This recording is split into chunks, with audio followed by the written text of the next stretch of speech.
शांति। परम पिता परमात्मा हमें कहते हैं कि ज्ञान धन से भरपूर हो जाओ तो तुम्हारे पास स्थूल धन स्वतः ही आता जाएगा। और ज्ञान धन से हम भरपूर कब हो पाएंगे? जितना जितना हम परमात्मा को जानते जाएंगे, उसको याद करेंगे, तो हमें सही गलत का समझ आना शुरू होगा। तभी हम ज्ञान से भरपूर हो सकते हैं। ज्ञान धन का अर्थ ही है सही समझ का आना। हर कर्म के करने से पहले उसको कैसे करना है, क्या इसके सही तरीका है, वो समझ आना, उसको ही ज्ञान कहा जाता है। जिस प्रकार से बाबा ने हमें सिखाया कि अमृत वेले उठना है तो उठ करके कौन सा कार्य करना है समझ देना, उठने के बाद करना क्या है वो सही समझ दी, बैठना है तो कैसे बैठना है वो भी समझ दी, खाना है तो किसकी याद में खाना है वो भी समझ दी, स्नान करना है तो कैसे अपने आप को स्नान कराना है। यानी हर एक बात की बाबा ने ज्ञान धन देकर, यानी ज्ञान की सही समझ देकर हमारे कार्य को सर्वश्रेष्ठ बना दिया।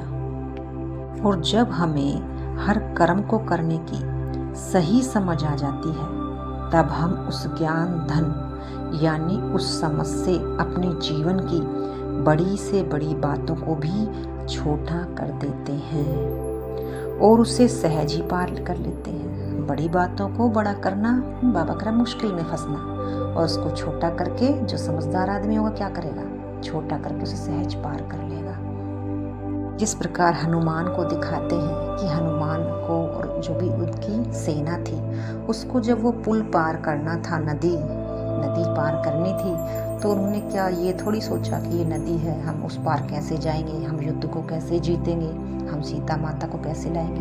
लेकिन क्या सही समझ को अपने उसी समय पर कार्य में लगाया। वहाँ से छोटे छोटे पत्थर उठाए और उठा करके नदी में डालना शुरू कर दिया। तो बड़ी बात भी क्या होती चलेगी, छोटी होती चलेगी, और सहज ही वो एक दिन पुल बन गया। तो बड़ी बात को सहज छोटी कर देना ही, सही समझ का आना ही, यही ज्ञान धन की प्राप्ति है। जैसे स्थूल में भी स्कूल कॉलेज में पढ़ने के बाद हमें नौकरी मिलती है तो उससे धन आता जाता है, ठीक उसी प्रकार से जब हम ज्ञान धन से अपने को भरपूर कर लेते हैं, तब फिर हम भी उससे सर्विस करते हैं। जितना ज्ञान हमें मिला है, हम क्या करते हैं? उसको बांटते हैं, सेवा करते हैं सबकी, चाहे मनसा से, चाहे कर्मणा से, चाहे वाचा से। तो जब हम उनकी सेवा करते हैं, अनेक आत्माओं के बिगड़े हुए कार्य बनने लगते हैं, और जब उनके कार्य बनने लगते हैं तो आत्माएं दिल से बहुत खुश होती हैं। फिर वो आत्माएं बहुत खुश होने लगती हैं और हमें दुआओं के साथ धन भी खुशी खुशी देती हैं। इसलिए परमात्मा हमें यही समझाते हैं कि मांगना नहीं है, बस तुम्हें सर्विस करनी है, सेवा करनी है। जो बाबा तुम्हें ज्ञान का धन दे उसे तुम्हें बांटना है। बांटने से ही क्या होगा? ज्ञान धन बांटने से स्थूल धन बढ़ता जाएगा और ज्ञान धन भी बढ़ता जाएगा। जिस प्रकार से पुराने महान ऋषि संत अपने आप को ज्ञान धन से भरपूर कर लेते थे, जंगल में तपस्या करते थे, अपने को सिद्धि प्राप्त करा लेते थे, लेकिन वो सिद्धि को अपने लिए सीमित नहीं रखते थे। वो क्या करते थे? तपस्या जब उनकी पूरी हो जाती थी, फिर दूसरा स्टेप क्या था? उनका सर्विस करना।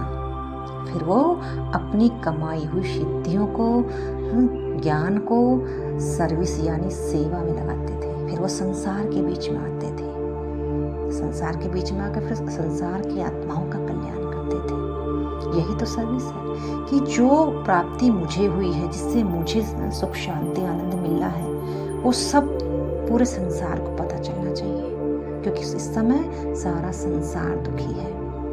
तो हमें यही सेवा जास्ती करनी है, चाहे मनसा से, चाहे वाचा से, चाहे कर्मणा से। तो उनके पास बाकी और कुछ भी नहीं था, लेकिन क्या था? ज्ञान धन की अथॉरिटी थी, और उस एक अथॉरिटी से ही आज उनके बड़े बड़े आश्रम हैं, बड़ी बड़ी अथॉरिटी उनके पास है। वो किसके कारण थी?